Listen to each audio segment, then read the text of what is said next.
नमस्कार। आज हम पढ़ने वाले हैं प्रसार माध्यम। आपके इतिहास का 5वां चैप्टर बड़ा ही इंपॉर्टेंट एग्जाम के लिए है प्रसार माध्यम। चैप्टर नंबर 5 ये है आपका प्रसार माध्यम। तो प्रसार माध्यम में जाने के पहले आपको समझना पड़ेगा कि प्रसार क्या होता है। प्रसार मीन्स बिखराव, एक जगह से दूसरे जगह फैलना, एक स्थान से दूसरे स्थान जाना, एक देश से दूसरे देश, एक महाद्वीप से दूसरे महाद्वीप। कोई भी घटना, कोई भी इंसिडेंट जब एक स्थान से दूसरे स्थान पर जाती है, इसी प्रक्रिया को, इसी प्रोसेस को हम प्रसार कहते हैं। बात समझ गई ना? जैसे मान लीजिए 7 अक्टूबर 2023 को सुबह 7 बजे हमास के कुछ आतंकवादियों ने इजराइल पर अटैक किया। सुना होगा ना? ये घटना घटित हुई इजराइल में। यह एक घटना है, एक इंसिडेंट है। ये घटना होती है कहां? इजराइल में। और वो घटना वहां से चल करके इंडिया तक आ पहुंचती है। मतलब वहां की घटना का, वहां की समाचार का प्रसार हुआ है। Israel to India, Israel to Maharashtra, Israel to Mumbai, Israel to you. Israel से चल करके जो समाचार था आप तक पहुंचा। कैसे पहुंचा? एक प्रक्रिया हुई, एक प्रोसेस हुआ। उस प्रोसेस को क्या बोलोगे? प्रसार। अब प्रश्न ये उठता है, ये प्रसार किसके द्वारा हुआ, किसने किया, कैसे किया, है ना? अकस्मात सपने में तो आपने सोचा नहीं होगा हमास के आतंकवादियों ने इजराइल पर अटैक किया। वो समाचार आप तक किसी ने पहुंचाया होगा। जिस किसी ने भी पहुंचाया हो वह होगा उस प्रसार का माध्यम। किसने पहुंचाया? सोशल मीडिया ने, टेलीविजन ने, समाचार पत्रों ने, बराबर है? या नजदीक का कोई समाचार होगा तो वो घटना आप तक कोई एक व्यक्ति पहुंचाता है, पर्सन टू पर्सन। तो वो आदमी भी उस प्रसार का माध्यम हो जाएगा। न्यूज़पेपर जो है समाचार का प्रसार का माध्यम है। टेलीविजन जो होती है वह समाचार प्रचार का माध्यम है, प्रसार का माध्यम है। तो इस प्रकार से आप यहां देखेंगे प्रसार माध्यम। समझ गए ना? लेकिन प्रसार माध्यम आज आपके यहां है क्या? न्यूज़पेपर है, टेलीविजन है, रेडियो है, ट्रांजिस्टर है, नेटवर्क है, इंटरनेट है, मोबाइल फोन है, तमाम है, पत्र पत्रिकाएं हैं, फोन है। लेकिन ये शुरू कैसे हुआ? जब प्रारंभ में टेलीफोन नहीं था, शुरू में जब इंटरनेट नहीं था, टेलीविजन नहीं था, तब भी तो समाचारों का प्रसार हो रहा था। तब भी तो समाचार एक स्थान दूसरे स्थान तक जाते थे। आखिर वो कैसे जाते थे? इस बात की चर्चा आज हम पढ़ेंगे माध्यम के इतिहास पर। प्रसार माध्यम का इतिहास क्या था, आज इस चैप्टर में यही आपको पढ़ना है। आइए देखते हैं। सबसे पहले यहां पर प्रसार माध्यम में हम इतिहास में जाएंगे तो देखेंगे भारत में अंग्रेजों के आने के पश्चात, जब यहां पर अंग्रेज आए तो यहां पर मुद्रण कला, पब्लिशिंग, छपाई, प्रिंटिंग प्रेस, इसका आविष्कार हुआ। उसके पहले भारत में क्या था? उसके पहले भारत में पांडुलिपियां थी, माने हाथ से लिखे गए साक्ष्य, हाथ से लिखे गए दस्तावेज। हमारे प्राचीन काल में जितने भी रामायण है, उपनिषद है, महाभारत है, ये सारे के सारे हस्तलिखित रूप में रखे गए हैं। उनको बोलते हैं पांडुलिपियां, पांडुलिपि, जो हाथ से लिखी गई थी। लेकिन पांडुलिपि का जो प्रचलन था उस समय यह बड़ा मुश्किल, बड़ा दुर्गम होता था। जैसे मान लीजिए रामायण की एक किताब लिखी गई और उसे पढ़ने वाले बहुत लोग हैं, तो कौन है ऐसा खाली कि उस रामायण को कॉपी करेगा बैठ करके? लेकिन जब अंग्रेजों के आने के पश्चात भारत में किसका आविष्कार हुआ? मुद्रण कला, पब्लिकेशन सेंटर। उस समय तब जाकर के समाचार पत्रों का आरंभ हो गया।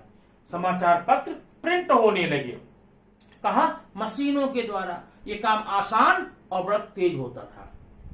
तो जब मुद्रण कला यहां पर आई, पब्लिकेशन का प्रादुर्भाव हुआ, तब शुरुआत हुई समाचार पत्रों की। ठीक? क्योंकि इसको छपना आसान था और आसानी तक ढेर सारी प्रतियां दूर दूर तक पहुंचा दी जाती थी। अब हमें देखना भाई समाचार पत्र है क्या?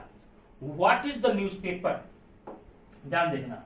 समाचार पत्र उस प्रकाशन को कहते हैं जिसमें मुख्य रूप से कुछ खास समाचार छपते हैं। कौन कौन से?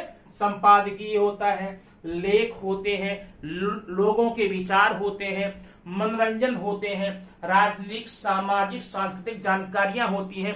एक नियत समय पर, एक निश्चित समय पर, एक निश्चित स्थान तक पहुंचाई जाती है। माने इनका छपना निश्चित होता है, फिक्स होता है। आज ये समाचार पत्र आया, कल फिर दूसरा आएगा, परसों तीसरा आएगा। मतलब समाचार पत्रों में कुल मिलाकर के इसमें इतने मैसेज हैं। कौन कौन से? समाचार, संपादकीय, लेख, लोगों के विचार, और साथ में और क्या क्या है? अन्य पूरक पठन सामग्री समावेश होता है। इंपॉर्टेंट बात इसकी आपको ये याद रखनी है, नियत समय पर और नियमित रूप से छपकर वितरित हो जाता है। इस प्रकार से समाचार पत्र हमारे यहाँ प्रसार माध्यम का एक प्रथम और सबसे ज्यादा महत्वपूर्ण माध्यम बनकर सामने आया।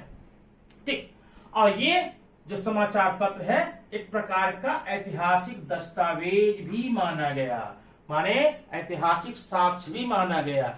प्रारंभ समय में आज भी अगर आप उठाकर देखना चाहे 1997 के समाचार पत्र में क्या छपा था, तो आप उसे किसी संग्रहालय में जाकर, म्यूजियम में जाकर के, या जहां पर रखा जाता हो, या जहां इसका पब्लिकेशन होता है, जहां प्रिंटिंग प्रेस होता है, वहां पर वो उन डेट की, तारीख के समाचारों को रखते हैं। जो खास समाचार होते हैं वो रखे जाते हैं। मतलब इतिहास की बात को आप समाचार पत्रों के माध्यम से जान सकते हैं। तो ये हुआ ना ऐतिहासिक दस्तावेज, बात समझ आई? अच्छा, ये तो हुआ समाचार पत्र। अब समाचार पत्रों का पूर्व रूप क्या था, आइए देखते हैं पूर्व रूप में क्या क्या चीजें यहां पर होती हैं। शुरू में सुनिए, समाचार पत्रों का पूर्व स्वरूप कैसा था? Nature of newspaper in ancient time. बहुत सिंपल सी बात है। सबसे पहले हम आते हैं मिस्र देश में, इजिप्त में। इजिप्त में समाचार पत्रों का स्वरूप इस प्रकार था कि जो भी राजकीय समाचार होते थे, जो भी महत्वपूर्ण समाचार होते थे, उनको शिलालेखों पर खुदवा दिया जाता था। कहा? शिलालेखों पर। और शिलालेखों पर खुदवा करके सार्वजनिक जगहों पर, जो पब्लिक प्लेस है, जहां पर ज्यादा लोग आते जाते हैं, वहां पर रखवा दिया जाता था। उन सार्वजनिक स्थानों से लोगों के द्वारा इस समाचार का क्या होता था? प्रसार होता था। तो इजिप्त में तो ये सिस्टम था। और आगे अगर आए हम प्राचीन रोम में क्या देखते हैं? जितने भी सरकारी कामकाज थे, सरकारी आदेश थे, सरकारी अनुज्ञप्तियां थी, उनको पत्रों पर लिख करके, कागजों पर लिख करके हर प्रांतों में बंटवाया जाता था। तो वहां पर भी समाचार प्रसार का ही माध्यम हुआ करता था। और साथ साथ में जूलियस सीजर के आधिपत्य में एक था एक्टा डायना। जरा नाम याद रखना, जूलियस सीजर, एक्टा डायना। ये नाम इसलिए याद रखना है क्योंकि आपके प्रश्न में बार बार पूछा जाता है। जूलियस सीजर का संबंध एक्टा डायना से। जूलियस सीजर क्या है? उसका बनाने वाला, उसका संपादक हो सकता है, उसका मालिक हो सकता है। और एक्टा डायना क्या है? एक्टा डायना एक न्यूज़पेपर का नाम है, जिसका मतलब होता है प्रतिदिन की खबरें, रोज की खबरें। एक्टा डायना में भी ढेर सारे समाचार आते थे और लोगों के ज्ञापन लोगों तक पहुंचाने में भी काम आते थे। तो बड़ा प्रभावी माध्यम था। लेकिन जरा आप यहां देखेंगे एक बड़ी ही विचित्र प्रसार का माध्यम आपको दिखेगा। वो क्या है कि यूरोपीय देशों में धर्मशालाओं में, सरायों में रुकने वाले यात्री और घुमक्कड़ वहां के लोगों को दूर दूर के समाचार चटपटे बनाया करते थे। ध्यान देना इस लाइन को। अभी सराय क्या होती है, धर्मशाला क्या होती है? प्राचीन समय में जो बड़े बड़े शासक हुआ करते थे वो अपने राज्यों में सराय का निर्माण करवाते थे, धर्मशालाओं का निर्माण करवाते थे। ये किसलिए करवाते थे? माने वहां से आकर होकर आने जाने वाले राहगीर, पथिक, व्यापारी, अगर जिनको वहां पर रात हो गई या थक गए तो वहां पर रुकने का स्थान होता था। वहीं पर लोग इकट्ठा होते थे, रात भर रुकते थे, आराम करते थे, फिर सुबह अपने रास्ते चले जाते थे। तो जब वहां पर रुकते थे, चूंकि अलग अलग जगहों के थे वो ना, अलग अलग राज्यों के, अलग अलग प्रांतों के थे, तो वे लोग वहां पर अपने यहाँ की समाचार, अपने यहाँ की खबरें बड़े ही चटपटे ढंग से एक दूसरे से बात करते थे। और एक दूसरे से बात करते थे और इस चीज को वहां की शासक जाना करते थे। और करते क्या थे, वो अपने आदमियों को, अपने नौकरों को उस धर्मशाला के इर्द गिर्द छोड़ दिया करते थे। और उनको ये आदेश था, क्या आदेश था, उनको ये आदेश था कि वहां पर जो भी समाचार सुनना आकर के राज दरबार में बताना। और वे वैसा ही किया करते थे, वहां के समाचारों को सुनकर के राज दरबार में आकर बताया करते थे। इस प्रकार से भी समाचार का प्रचार प्रसार हुआ करता था। अब आइए देखते हैं, आपने देख लिया विदेशों में क्या क्या होता था। अब देखेंगे हम भारत में कैसे बंगाल गजट जैसे समाचार पत्र या कैसे प्रसार माध्यम की शुरुआत हुई, कैसे प्रसार माध्यम बढ़े। तो सबसे पहले आप देखेंगे, बड़ा इंपॉर्टेंट है यहां पर, ये पहला है बंगाल गजट। बंगाल गजट, इसको ध्यान से रखना, 29 जनवरी 1780 को शुरू हुआ बंगाल गजट। बंगाल गजट की शुरुआत 29 जनवरी 1780 को हुआ। और इसके साथ एक खासियत है, एक विशेषता है, एक खास बात जुड़ी हुई है इसके साथ में। वो खास बात कौन है? यह भारत का पहला अंग्रेजी समाचार पत्र था।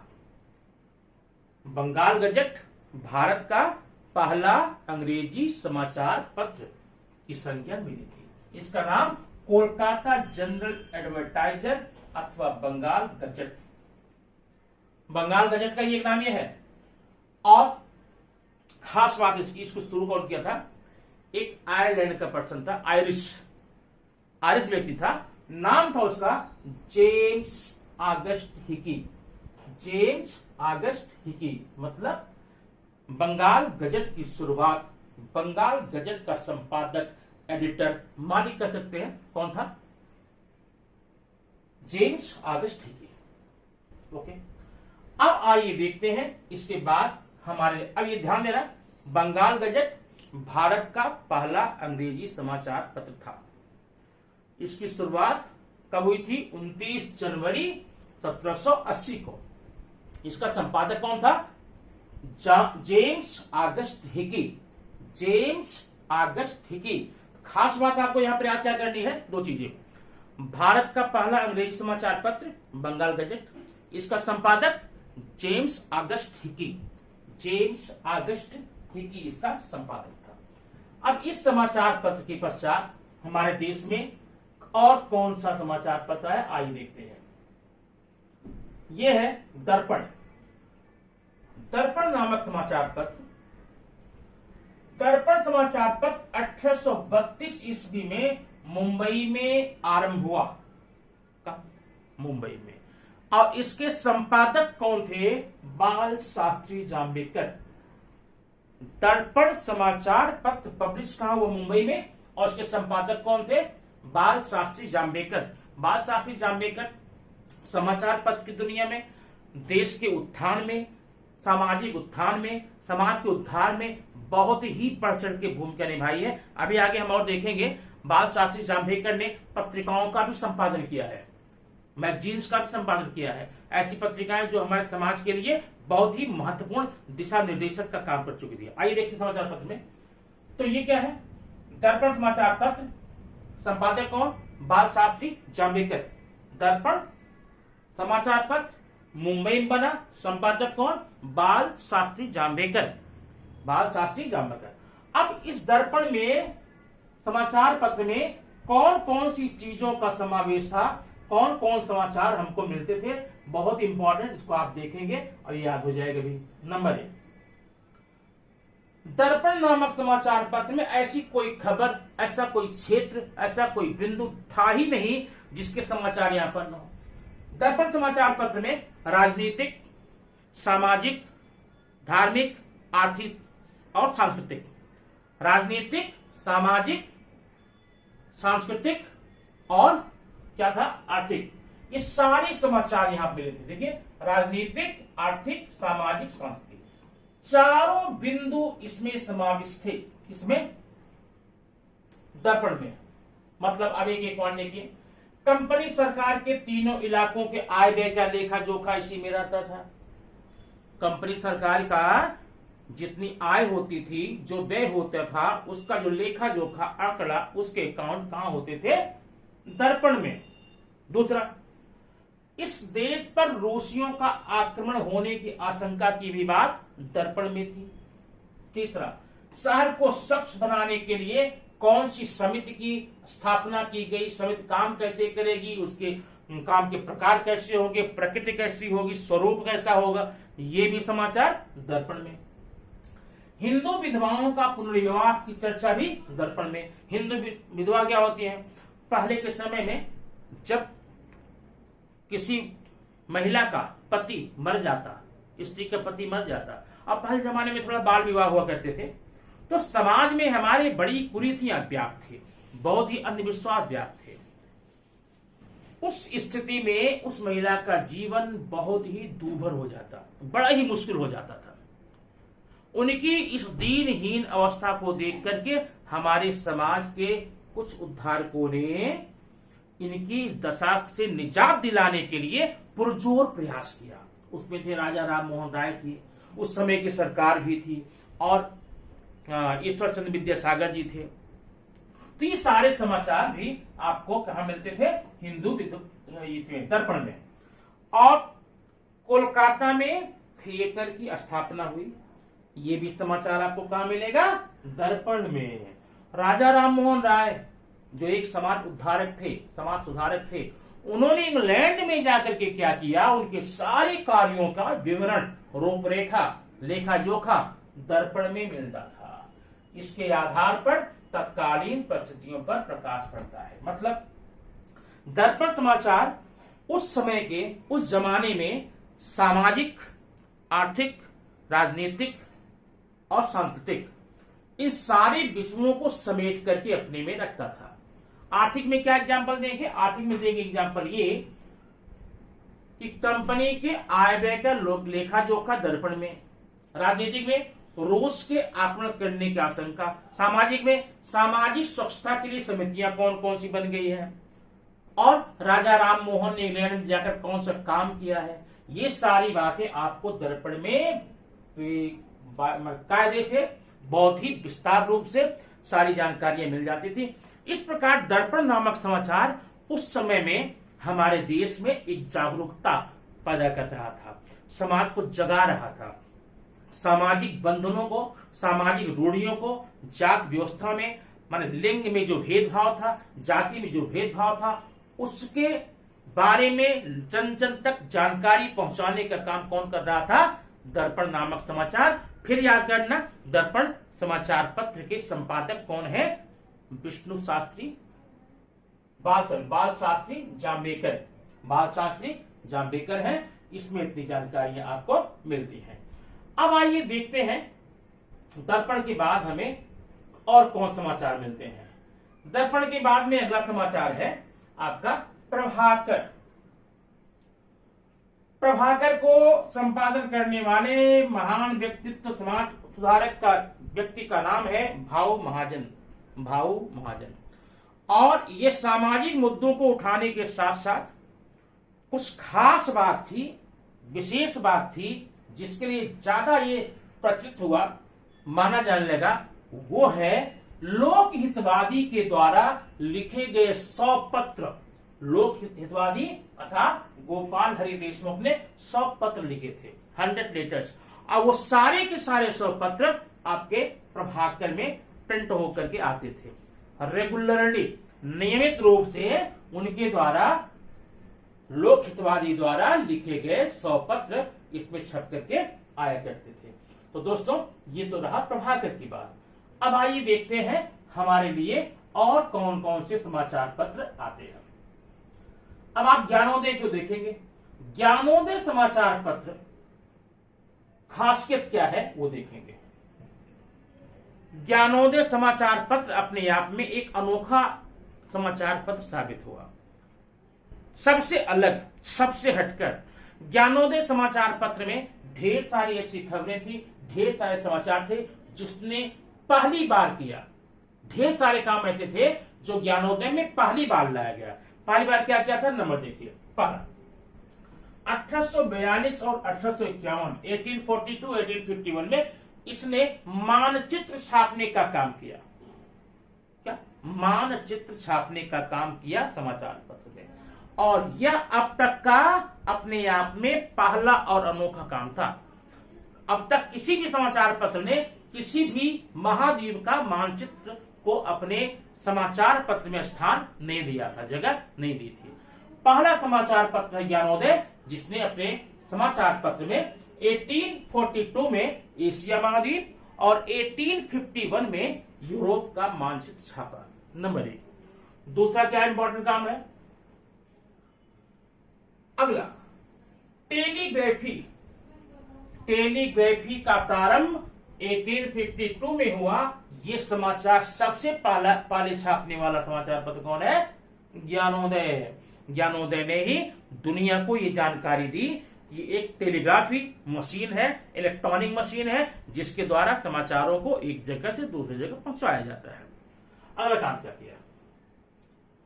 भारत में पहली रेल चली, ये भी जानकारी सबसे पहले देने वाला समाचार पत्र है कौन है? ज्ञानोदय है। ज्ञानोदय ने ही लोगों को बताया कि भारत में पहली ट्रेन चली, और साथ साथ में 1857 की जो गदर हुआ था, जो युद्ध हुआ था, स्वाधीनता संग्राम हुआ था पहली बार, उसकी जानकारी देने का काम भी ज्ञानोदय ने किया। तो दोस्तों, ये रही ज्ञानोदय की बात। एक बार ज्ञानोदय को फिर से दिमाग रिपीट कीजिए और याद हो जाएगा। पहला, ज्ञानोदय समाचार पत्र अपने आप में एक अनोखा विलक्षण समाचार पत्र होता है। क्यों होता है? क्योंकि इसने अपने समाचार पत्र में मानचित्रों को एक जगह देने की परंपरा शुरू की है। और किसको दी जगह? 1842 में एशिया महाद्वीप और 1851 में यूरोप महाद्वीप का मानचित्र अपने समाचार पत्र में दिया। दूसरा काम क्या किया? टेलीग्राफी 1852 में। टेलीग्राफी की शुरुआत 1852 में है। यह समाचार प्रसार का एक इलेक्ट्रॉनिक माध्यम है, एक विद्युत उपकरण है। यह भी समाचार ज्ञानोदय ने ही दिया। और साथ साथ में भारत में पहली रेल जब चली तो इसको एक शीर्षक दिया अपने समाचार में, चाक्या मसोबा। इस शीर्षक से वो जानकारी दी पहली बार। और 1857 का राष्ट्रीय विद्रोह की भी जानकारी देने वाला पहला समाचार पत्र कौन होता है? ज्ञानोदय होता है। उसके बाद समाचार पत्र पुनर्जागरण करने का एक महत्वपूर्ण साधन बन गए। ये पुनर्जागरण क्या है? समाज को फिर से जगाना, कि समाज अपनी अस्मिता को समझे, अपने इतिहास को समझे, अपनी परंपराओं को समझे, अपनी एकता काम को समझे। ये जो कि भूल चुका है। हमारे समाज में कुछ पाश्चात्य देशों के चलते या फिर मुगलों के चलते ढेर सारी कुरीतियां आ चुकी थी। यद्यपि वो कुरीतियां हमारे देश की खुद नहीं है, उन कुरीतियों का प्रादुर्भाव बहुत बाद में हुआ, जब बाहर की विदेशी लुटेरे शासक यहाँ पर आते थे। उनको मद्देनजर रखते हुए हमारे देश के लोगों ने कुछ कुरीतियां, कुछ नियम बनाए थे। आगे चल कुरीतियां बन गई, जैसे बाल विवाह, विधवा विवाह, सती प्रथा, दहेज प्रथा। ये ढेर सारी कुरीतियां हमारे, जाति प्रथा ना, जात के आधार पे भेदभाव, लिंग के आधार पे भेदभाव, ये सारी कुरीतियां समाज में व्याप्त थी।